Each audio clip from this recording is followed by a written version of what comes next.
You can't really have an identity anymore, not the one you used to have anyway. You become an invisible person. The officer sat down with me and he said, "Mate, you're going to have a new name, new date of birth, everything." You know, if you want me to be a high-class hooker, I'll be a high-class hooker. You can just slip into the character. You go and watch films about undercover work and spies and stuff, and here I am, being offered to be one.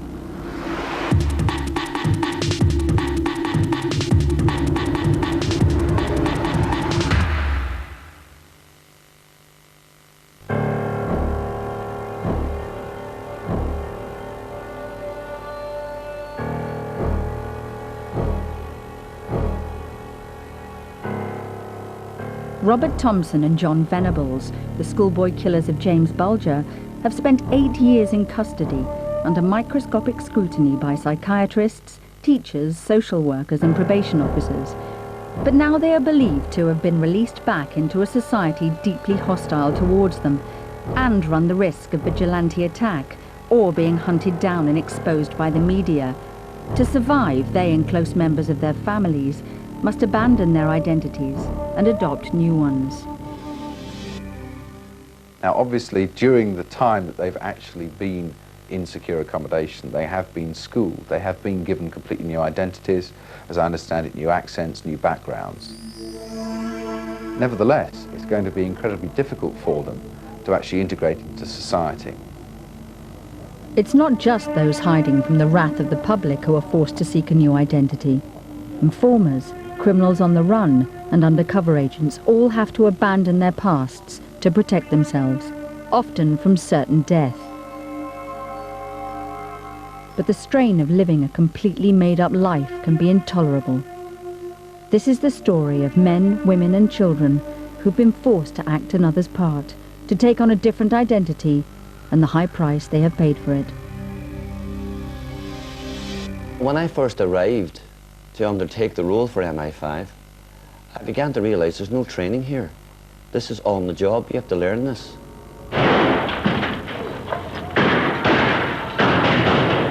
In 1974, in the midst of the Troubles, Willie Carlin, a Northern Irish Catholic, was recruited by MI5 as a double agent. His role was to pretend to be a Sinn Féin supporter and inform on Republican activities. That's probably where my identity problem started. You know, who am I supposed to be? What am I supposed to be doing here? You don't know what you're supposed to do. So you do what you think you're supposed to do and hope that it's right and you don't get caught. It was a dangerous game. When the I.R.A. discovers an informant, they will call in the security team from the area to bring him or her out of the situation, take them in, interrogate them, get the information that they need, and then shoot him in the head, and then put him in a bag and dump him over the border.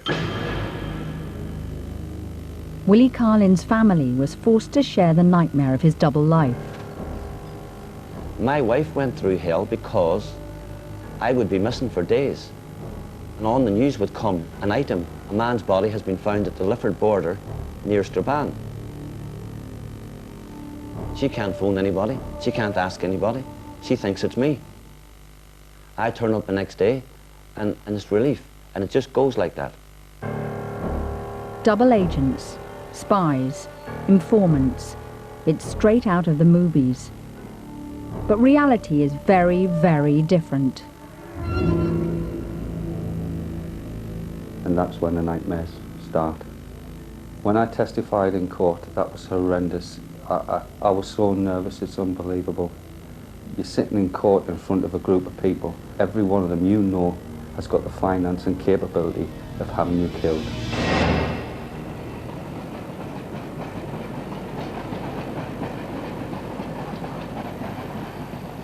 This man cannot be identified. Tom is not his real name. A few years ago, he infiltrated a drug cartel and gave evidence in open court which, he says, led to the conviction of the gang. Exposed as an informant, he was forced to erase his identity or be killed. After I testified, they took me back to the police headquarters under armed escort. The officer sat down with me and he said, here's some white overalls. They're your clothes you used to wear. That's your identification you used to have. Give it to me, put it in a bin liner and it was disposed of. He said, anything you've had in the past disappears now. You're never ever to mention your past, anything about yourself, your family to anybody else. Tom had no time to prepare for the death of one identity and the birth of another. Robert Thompson and John Venables have been well prepared for their re-entry into society. But like Tom, they will be unable to contact people from their past, their friends from the secure unit and wider members of their family. What is identity? It's incredibly difficult to actually say who you are, but if I were to ask you the question, the odds are I would get a name, then probably a job title, possibly a birth date, and then you would actually define your identity in terms of other people. So you are perhaps a husband, a wife, a parent, a daughter, a son, a cousin. Anybody who's removed from that, in effect, loses their sense of self because the anchors of who they are no longer available to them. They might now have a new name. They might be living in a completely new location. But their mental life is still the same. They are still the same person, but without all the things around them that actually made them that person and sustain them as that person. Deep in the countryside, we went to see a man who, frightened for his life, lives in a secret location. I've always worked hard, had my own business, enjoyed life, plenty of friends, going out for meals and pubs, as you do. That's all changed now. It's not like that anymore. Richard has agreed to tell his story for the first time to camera. Well, I became suspicious of a lorry and I informed Customs and Excise of what I thought was going on. I thought it was quite a dangerous thing to do, but having been given the reassurance from the Customs that I would be looked after and that I wouldn't be out of pocket, I agreed to help them. For over a year, he says, he lived a double life. One part smuggler, the other part customs informant. I infiltrated the drug gang to see how they operated and see their connections, basically just to undermine their network. One minute I was talking to Customs and Excise and the next minute I'm pretending to be a drug dealer and agreeing with everything that was going on. And obviously when you have to sneak off and make phone calls to the Customs, it's very difficult to be two people and to remember, not to slip up. Things to mention, things to write down, things to keep secret. Somehow his cover was blown, and Customs told him to get out before he was killed. I managed to get to a train station in the heart of Europe, managed to get myself back to England and flee as far away as possible.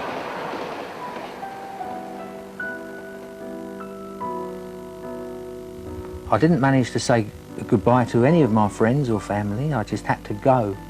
It was so important that I went immediately because my whereabouts was known. I cannot describe how I felt.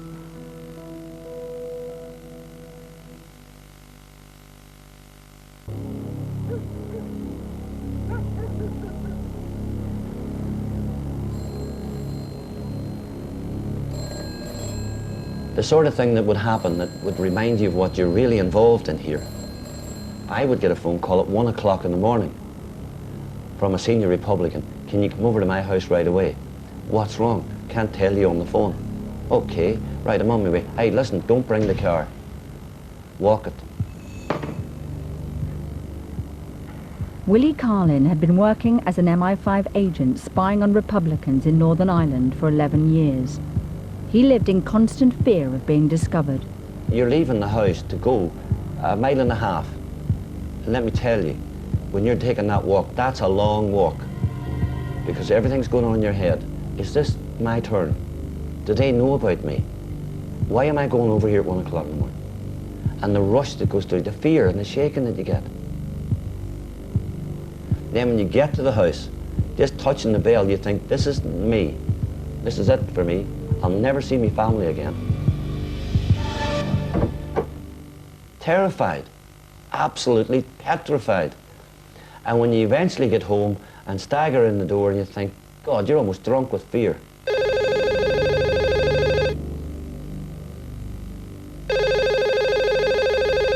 My world fell apart. On the 3rd of March 1985, I got a phone call from my boss. A car came to our house, picked me up and took me away. And I was told that the I.R.A. had discovered my relationship with MI5. You will be dead in the morning. You have 1 hour to leave. Now, in that 1 hour, we'll give you the opportunity to go back to your house, tell your wife, and the opportunity to come with you. 1.5 hours later, my family left that house with everything intact, with 1 suitcase and 3 children, never, ever to return.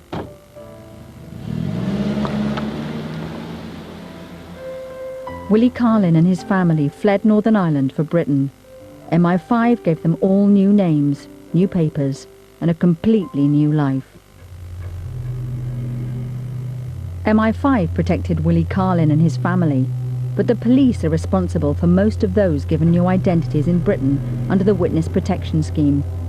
They are meant to protect witnesses and informers from being intimidated or killed by the criminals they have helped bring to justice. There are no figures on how many people are now living under assumed identities through the scheme, but it may be in the hundreds.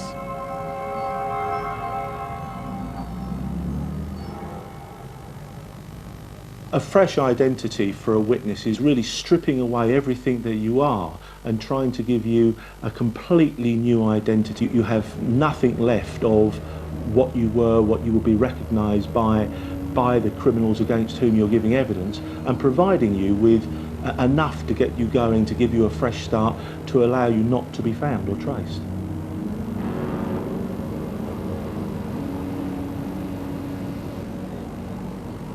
In fear of reprisals from the drug gang he'd testified against, Tom was assigned a handler. The moment I found out that I had to get on with my new life, I thought, well, it can't be that bad, at least I've got somebody who can help us. Then I realised after 6 or 7 months that it didn't work that way. The only assistance I required was on the phone, whereby when I phoned my liaison officer up, he gave me advice, but nothing physical and nothing money-wise. I found it hard to cope with the new identity and remembering what I had to say and what I couldn't say. For instance, where do you come from? You can't say you come from such and such, so you have to think of a new place, and then your accent comes into it. And that's how pressures build up. The Witness Protection Programme is run by individual police forces up and down the country. The amount of emotional and financial support they offer varies from force to force, and some with new identities complain they are left on their own. The informers that have gone into the scheme are not happy with the way the scheme operates. Nobody is fully informed before they go into the scheme what it entails. Very often people are rushed into a scheme without giving adequate time for them to consider it, and very often police officers who deal with informants afterwards have no sympathy or empathy with their plight and what they've been through, and very often they're treated like second-class citizens. And that is for people who have been given official protection as a reward for having endangered their lives to help police or customs. Many resent the fact that the police are giving much more support and protection to the killers of a small child. The James Bulger killers really get under my skin. They are going to get far more than me. They will get all the help they require. If they want to go abroad tomorrow because they're under a threat of violence in this country, the government will pay for it. If I'm under threat of violence, they'll give me a bus ticket and I'll take my bag and they'll say find somewhere else to live. I'm the victim, they're the criminal, yet they're going to be treated better than me, and I don't agree with that.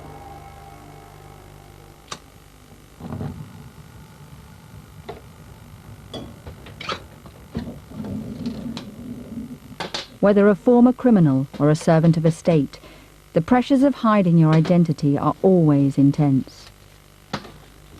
I would say I'm a recluse now, like a hermit. I live like a hermit. I don't go out hardly at all. I've become an invisible man.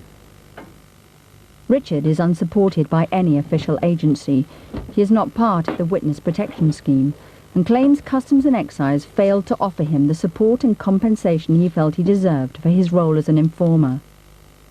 He took them to court and lost.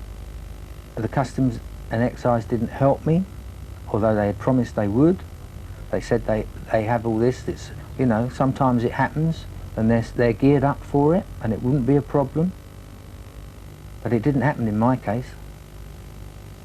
And I was left to deal with it on my own. Richard has been on the run for 5 years. I can't show myself. I can't open a new business like I had before. In fact, I just have to hide away in anything. I can rent derelict buildings, barns, just to earn a living. Just to keep going from day to day. Richard, not his real name, has agreed to speak out to highlight what he believes is the injustice of his situation. I'm in constant fear of when the drug dealers are released from prison. I know they're after me. They let you know.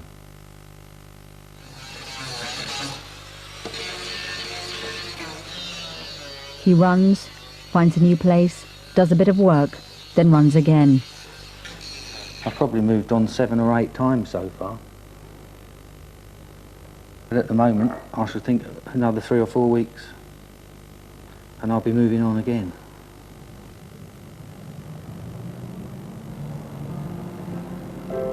But even those like Tom, officially protected after testifying against a drugs cartel, still find they are forced to stay on the run. I travel all over Britain every couple of months. Over the last few years I've lived in dozens of places.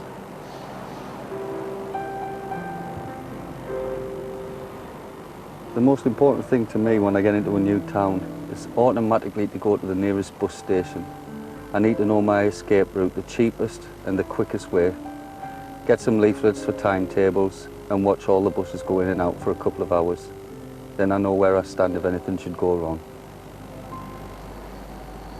In my experience, it's very common for people who go into the scheme to suffer psychological trauma, to suffer from symptoms consistent with psychiatric illnesses because of the impact of moving from their family, their working life, to something which is completely new to them. They're not able to contact their family, they're not able to contact their friends, they're not able to use their same name, their same identity, and that is a real problem. My life revolves around waking up on a morning, taking tablets, taking my bag with my clothes in my little stool, find a nice little place in the countryside, sitting down for the day. If I have panic attacks, taking a couple of more tablets, coming home at tea time, about 6 o'clock, sitting down, taking some more tablets, watching television, come 12 o'clock, go upstairs into my bedroom, put my seat up against my bedroom door, taking 4 or 5 sleeping tablets and sitting till I can fall asleep. That lasts about 2.5 hours I have sleep, and I wake up early in the morning and I go through the same process every single day. Sometimes become that nervous I wet the bed now. But other than that, I don't talk to anybody outside that door. I can't afford to. Because it's easy to make friends. But with my lifestyle and keep running away, it's not worth it. Nothing can prepare people who have to hide their true identities for the isolation and loneliness they suffer. A social life is often impossible for fear of letting something slip. Now, there's no such thing as a new identity. Absolutely no such thing.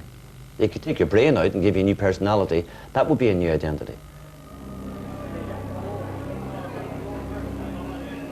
For example, I was in a pub one night and 2 people next to me were talking about the I.R.A. and Sinn Féin and all the stuff that they said they knew. and they were talking utter nonsense.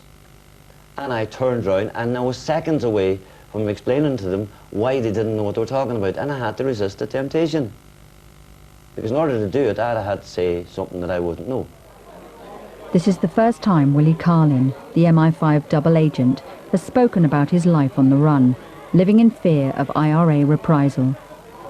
There are people from Ireland living in this country.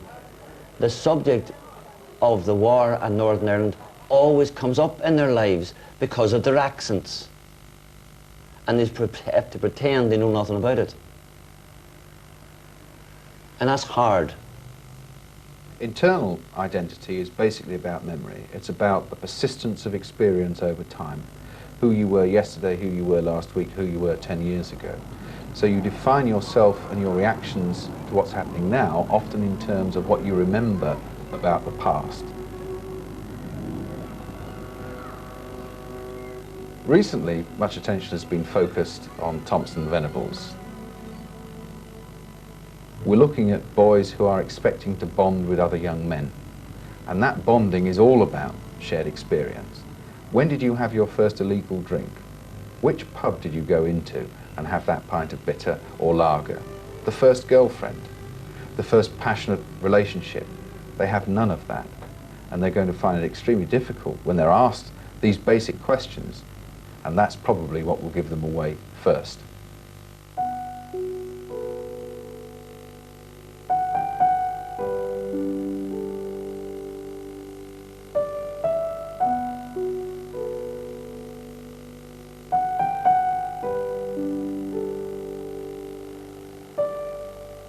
My life's a bit like an empty cassette, I suppose, or an empty photograph album. There's just nothing in it anymore. Only memories of when it was good. There's a few suitcases, my kitchen stuff, personal papers are strewn around in various cupboards, and my music. Everything's just got wrecked now. I did care about all these things once. And this is the Piper of Dreams. It meant a lot to me. My grandfather left it for me and hoped it would bring me luck. But I don't think it has.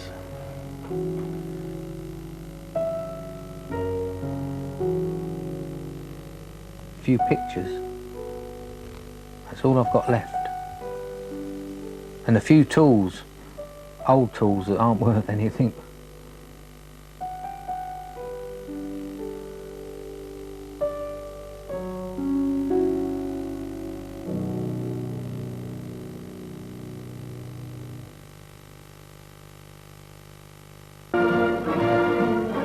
In 1963, one of the most daring heists of the century was committed, the Great Train Robbery. A gang of 19 men held up and robbed over £2 million from a goods train travelling between London and Glasgow. Some were caught, but others escaped. Bruce Reynolds, the mastermind behind the crime, fled with his wife and son to Mexico. He changed his identity and became Mr. Keith Clement Miller. I don't think I ever had any regrets about, let's say, leaving the name Bruce Richard Reynolds behind, because the way I looked at it was that I'd found my El Dorado. This was a different life. I was free from crime. And in this period I was living in the ex-president of Mexico's stepson's penthouse apartment with a Cadillac, a Thunderbird and a Ford Galaxy in an underground garage. The leading figures of Mexico City, politicos, Olympic sportsmen, virtually the top 5% of Mexico City's population. You could say I revelled in it. Of course, I wasn't rich like the people I was mixing with. I mean, in actual fact, that I really didn't have very much money at all.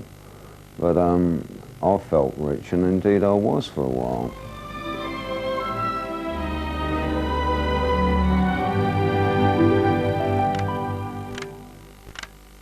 Bruce Reynolds would adopt disguises. One day he would be a businessman, another an antiques dealer.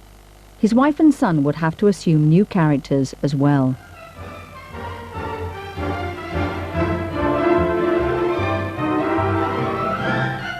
life became a game of hide and seek for the great train robber's son, Nick. Well, my memories mainly of between the ages of 1 and 7, just streams of images, moving from country to country. It was all a bit of a blur, really. Most of my memories really tend to revolve around important events like going through customs, where I would normally have a new brief, a new passport. Some occasions, I remember when I was 2, the actual false passport I had was for a 4-year-old, so I had to wear a hat and long trousers, and was sort of taught how to kind of look a little bit older and behave like a 4-year-old rather than a 2-year-old. Just pictures of me and my dad, different outfits, different names, telling lies wherever we went. Although I never felt it was important to the point I was anxious or there was any worry if I fluffed my lines. It just seemed like a game, you know, the whole process. But it's no game for those like the young murderers of James Bulger.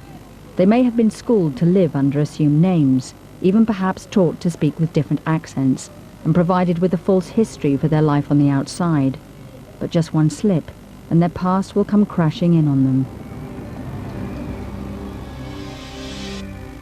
There's various sort of minor prisons, and in particular one where I changed identities, and I left it till the last moment until I got to the airport and went in the toilets and shaved. As the person at customs was checking my dad out and looking at the passport, a little bit longer than normal, for some reason I blurted out, "Daddy, why did you shave off your moustache?" "Daddy, you shaved your moustache off." To which, of course, the passport control officer looked at me and looked at the passport. Didn't say anything. Little kick of the leg, you know. But just for one moment I thought, oh, goodness gracious me.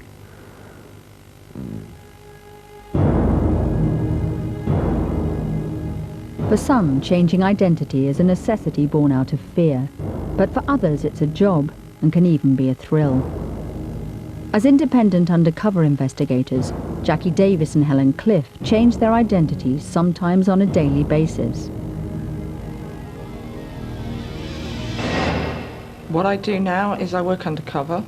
I do close protection, which is bodyguarding to the normal sort of person.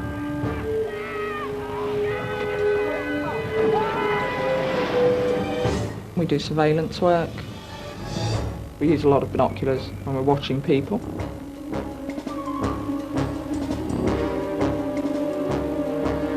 This is some of the gadgets and clothes that we use or wear undercover. Torches, various passports, different currencies. I do like those leather ones.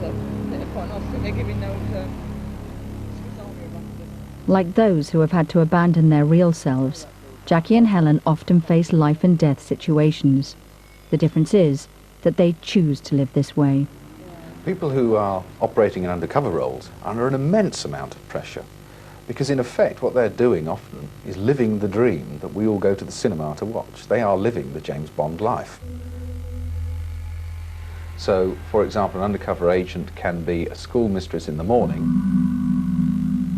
a mistress at lunchtime, and a prostitute by the evening, providing, of course, that no intense social interaction takes place. That's when it becomes difficult, because at that point you've actually got to play the full part.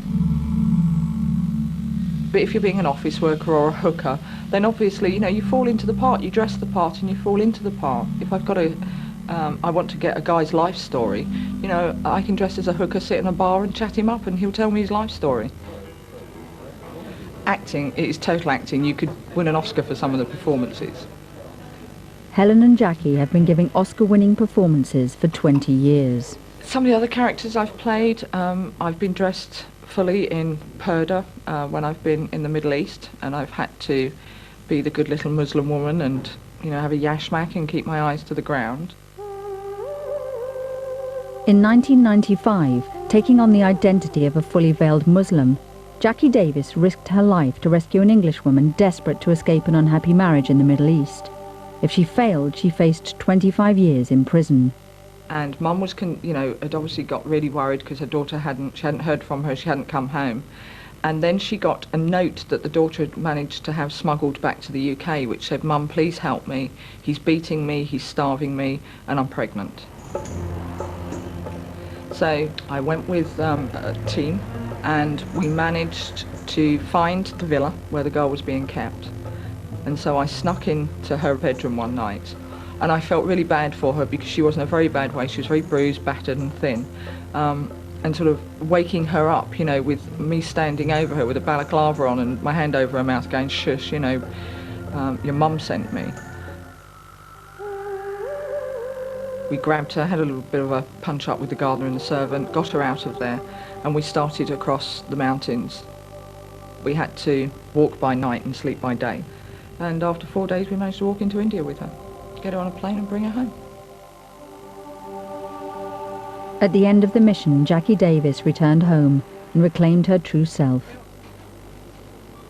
After you come off of a job, you want to eat sausage and mash, put your feet up and watch EastEnders, to be honest. That you just want to be ordinary, don't you? That's what I always want to do. There is no such thing as an ordinary life for those forced to take a permanent new identity. For them, there is no going back. It is always a lonely and disorientating existence.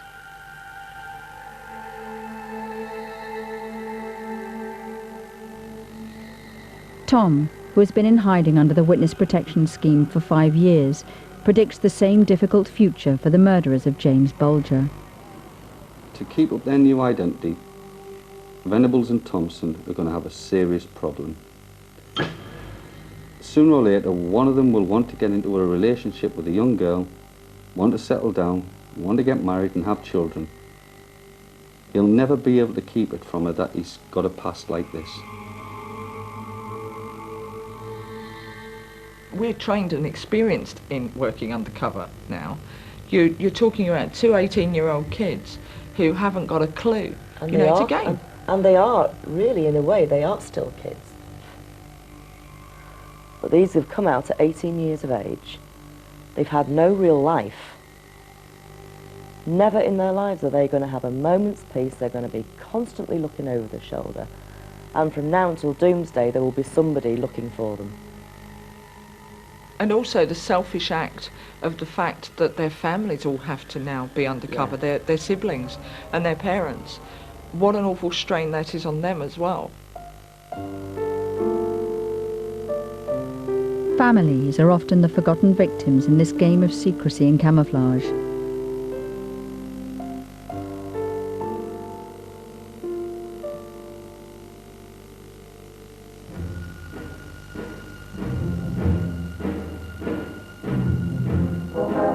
Five years after the Great Train Robbery, Bruce Reynolds returned to Britain from Mexico to commit another crime. This time he did not escape. He was arrested and sentenced to 25 years in prison.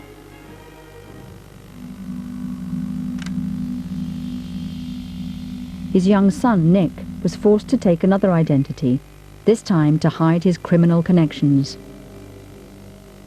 In those days, there was no glory in having a criminal for a father. It was a big stigma attached to it. I was a freak, I was unwanted. If I'd have said, my name is Nick Reynolds back in those days. So I had a secret growing up through school, trying to be a good little boy with this name that meant absolutely nothing to me, that you couldn't attach anything to. It was another disguise, I suppose, really. So I built a bit of a wall around myself, used to live in my own fantasy world to a degree, read a lot, and keep myself to myself. And I wasn't particularly that comfortable, I just adapted, and this was part of my training, I suppose, over the years as a kid on the run with my dad. I became this kind of chameleon character who could more or less fit into any circumstance without actually being one thing or another.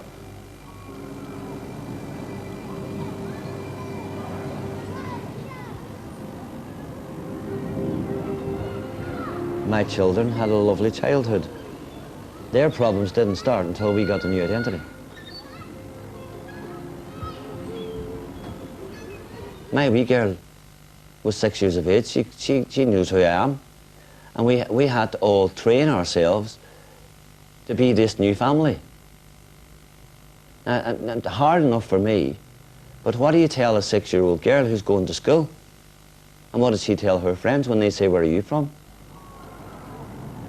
They had to be schooled in who they were and what they were and how to write their names.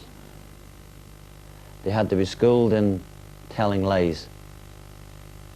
They're coming to me and saying, why do I have to write my name this way? That's not my name. And why is my birthday changed? This is my birthday today. No, it's not. It's not until next week.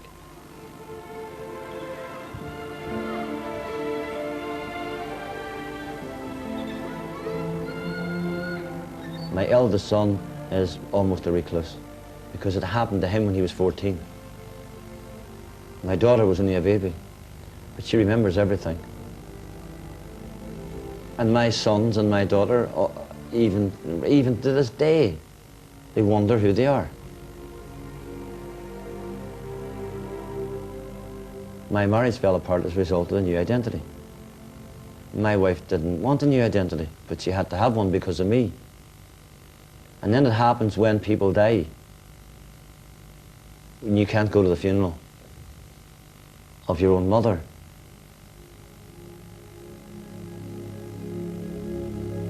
Undercover agents are at least able to return to their real selves, but they can still suffer an identity crisis from the roles they have to play.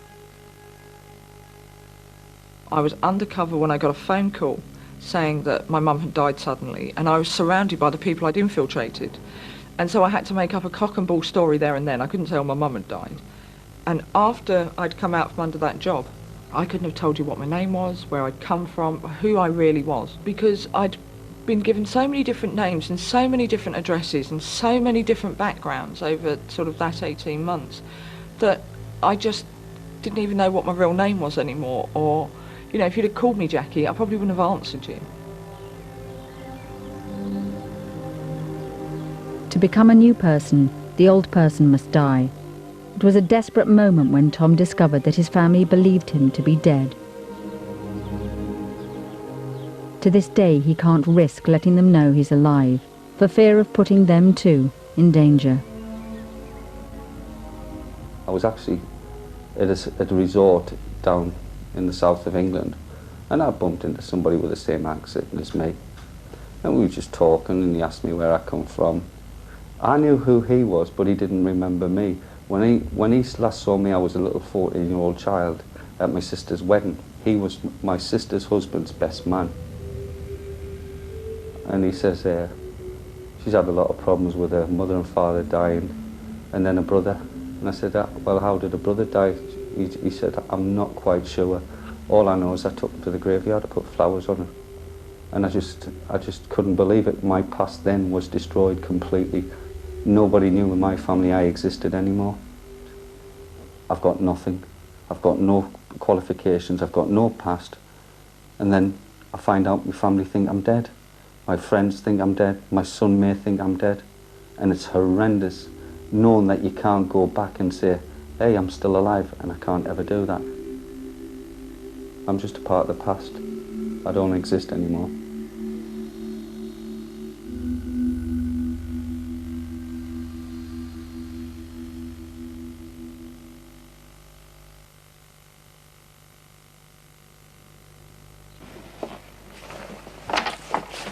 Well, I have to move every few months, and the time has come really to find somewhere else.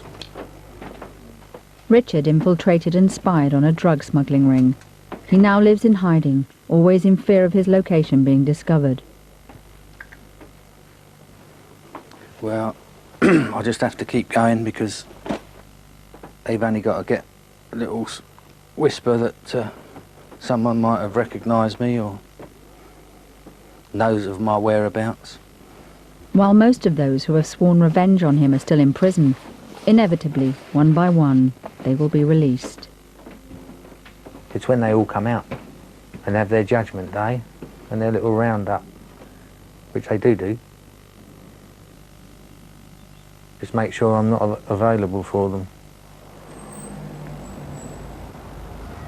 Under the Witness Protection Scheme, Tom claims his life is a little better than those left to cope on their own. He started to openly protest about his treatment. This is my favourite hobby. It's called junk mail as far as I'm concerned. I'm at the present moment writing to the Home Secretary.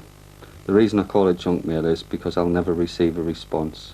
It's all about how I'm being treated on the witness protection programme, and I feel that I need his help and assistance.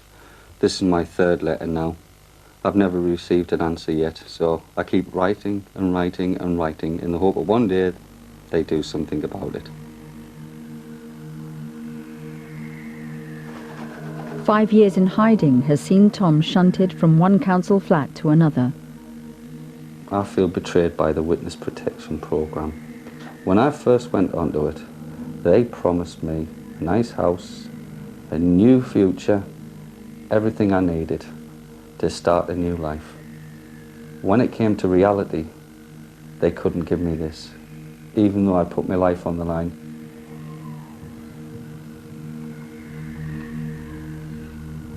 When I was given a new home, it was so run down, it was unbelievable. These people have normally done, in Othello's words, the state some considerable service, and they expect to be recognised and rewarded for it, and they aren't. They're normally put into, frankly, environments with which they're completely unfamiliar, which are not particularly salubrious or pleasant places to be, and they become nobodies. From being somebody who was very important, they become complete non-entities. Being a nobody, a non-entity, will be one of the hardest tests even for the killers of James Bulger. Despite being public pariahs, at risk of mob violence if tracked down, they too will find it difficult to resist letting someone know who they really are. It's human nature. I think it's up to the person, but they'll never be the same, that's for sure. You know, they're always going to have to be someone else. I don't think they're going to be able to keep it a secret. They're going to be dying to tell someone about it, whether they're proud of it or ashamed of it. Purely the fact that they can't be themselves and that's been taken away from them, they're going to try to project that one way or another, and it'll get out, and I'm sure, you know, someone will be chasing after them somewhere along the line. But I think that their biggest problem is probably going to be knowing that there's a world out there of people who hate them should their names be divulged. There's people out there, you know, so to a degree they're going to be living in fear pretty much like an escaped convict.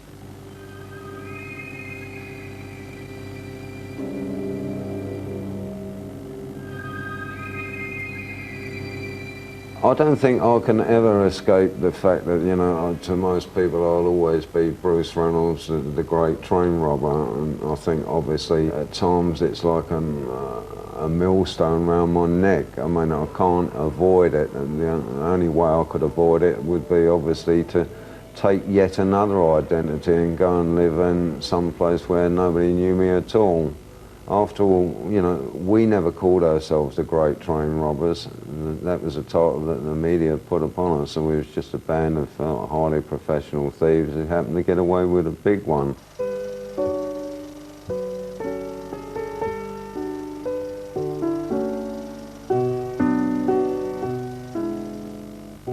After 20 years living under assumed names, Nick Reynolds, son of one of the great train robbers, finally reclaimed his true identity.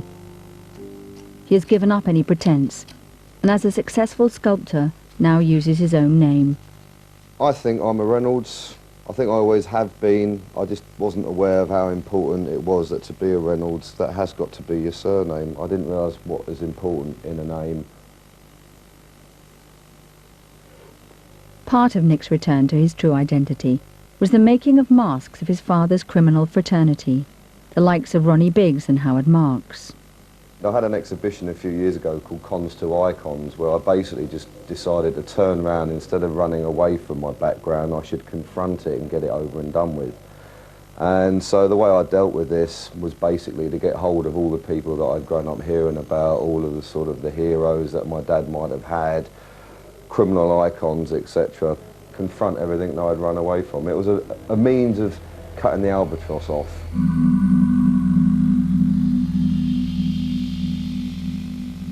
It's probably impossible to actually be a different person. one can change one's external definition. So the name can change, the bits of paper can change, the passport can change. Also, of course, one can actually appear to be a different person. But the self, the actual heart, the kernel of what makes you you, is buried in here.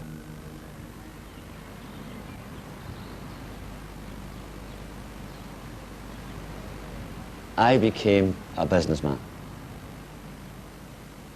I became an ordinary person, going to B&Q on a Sunday, painting walls. And I can tell you, I was bored out of my mind.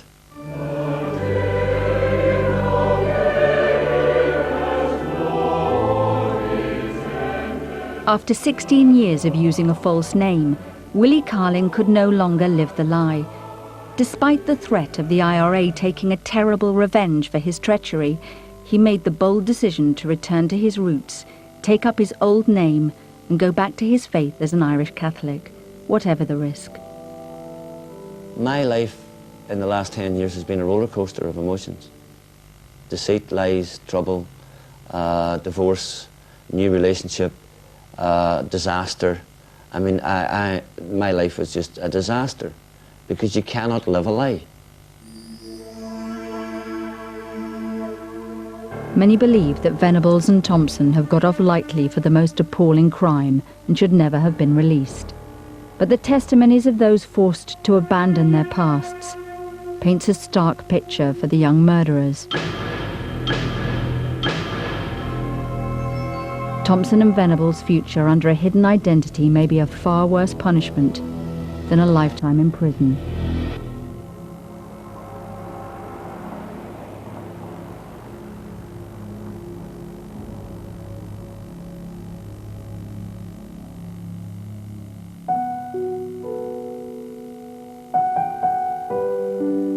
Next week, Me and My Toy Boy meets 4 women in relationships with much younger men. Rula Lenska narrates next Thursday at 8.